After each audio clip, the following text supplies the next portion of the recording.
Let's start with the NFL draft order. It's officially set. We don't have to wait any longer.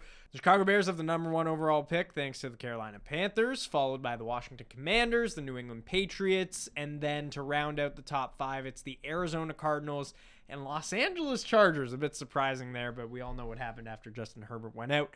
We want to do a bit of a mock draft. We're just going to go through the top 5, but at the top, the conversation is the most intriguing. It's going to be the thing that's talked about from now until the draft. What do the Chicago Bears do at number 1? Do they trade Justin Fields? Do they trade the pick? Do they pick Caleb Williams and keep Justin Fields? I don't know. There are so many different ways you can go about this. So if you are Ryan Poles in the Chicago Bears brass, what are you doing with that top pick? This is such an intriguing conversation because the Chicago Bears can quite literally do exactly what they did last year when once again they had the first overall pick and pretty much bought another year to see what Justin Fields had, and they can get an embarrassment of riches for that number 1 overall pick, especially considering the hype that Caleb Williams has had coming out of USC. I don't know. I'm a massive Justin Fields fan. I legitimately think that he can succeed in this league. There were some glimpses that I think really worked and proved to me this year that Justin Fields can be the guy for a team in the NFL. But given the position that Chicago is in, I might look at just taking that quarterback at number 1. You get him on a cheaper contract for longer, whereas Fields, you'll have to pay him in a couple of years. And almost just rebuilding and going into a new era with a new guy. And I don't know if Matt Eberflus is going to be back next year. It sounds like he might be.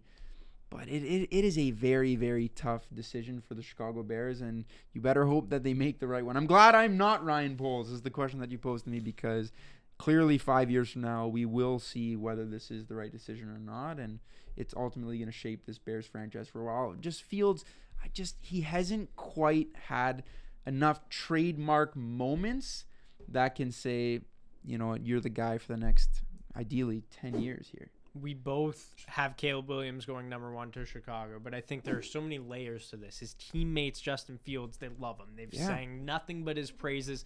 They want him back, and they want to be led by him, and they think the world of him. So that's one part of this, is shakes up the team a little bit, and they've made moves that have suggested that they want to win sooner rather than later, with guys like Montez Sweat bringing him in. They've got a ton of cap space. The draft capital you get back would be even more than you got for Bryce Young, and that worked out so well for you. The money thing, though, is a big one, and it helps you win having a rookie quarterback on that rookie contract. It allows you to build out the rest of your roster a little easier. So I am with you. I love Justin Fields. I think he's great. Some teams you can look at that might take a shot on. The Atlanta Falcons could be in the market for a quarterback.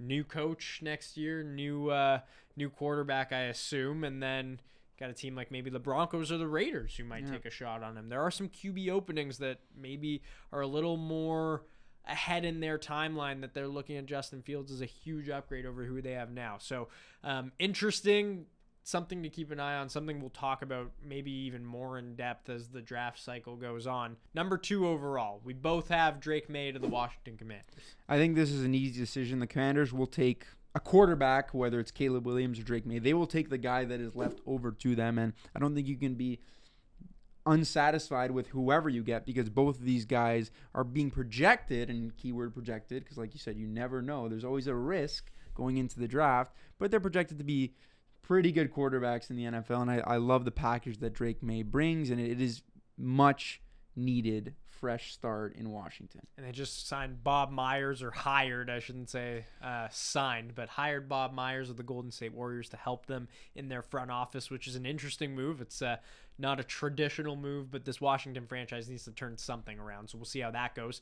Number 3 overall, New England Patriots. Another team that could use a quarterback for sure. I didn't go that way because I don't want Jaden Daniels to end up in New England. I don't want that. Bill Belichick has always, I feel like there have always been rumors of him wanting a dual threat guy, but we don't even know if Bill Belichick will be there next season, who's going to be making the decisions. We both went tackle. I went Joe Alt from Notre Dame. You went Olufashanu from Penn State. I don't think it's same sort of situation with the quarterbacks. You can't go wrong with either one of these guys. But on to number 4, the Arizona Cardinals, who, out of all the tanking teams, you could argue that they may have had the best season because they were competitive, they were feisty. They're going to roll with Kyler next year, so you have that clarity, and you're still in a position to draft arguably the best wide receiver prospect of the last couple of years, and it's Marvin Harrison Jr., and we both have him in the number 4 spot. Love it. And I love that they're sticking with Kyler. It looks like that team was so much more competitive than they had any right to be, especially down the stretch with wins over the Eagles and then pushing Seattle to the limit in that finale. So I love it from the Cardinals. I think they're going in the right direction. And then at number 5, maybe the toughest of the 5 teams we projected, the Los Angeles Chargers. I've got them going with the receiver, Malik Neighbors. It would be back-to-back years that they've taken a receiver. Neighbors is a guy that anytime he touches the ball, exciting things happen, and it feels like that's what this offense is lacking. And I know the money may not make sense in the resource allocation because this team needs a lot of different things, but I'm going with Neighbors because I just think they need an injection of a spark in that offense that would pair well with Justin Herbert.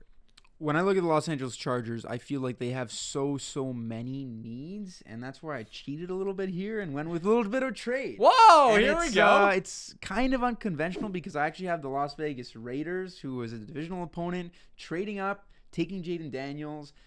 That would move the Chargers to somewhere in the early teens. There's quite a bit of draft capital that they could take back for that and just address all the different needs. If you want to go wide receiver, you can go a little later, take a guy like Keon Coleman from Florida State. The Chargers are in a position where it's like you have a quarterback, you're in a win now window, but the rest of your roster needs help in so many different areas.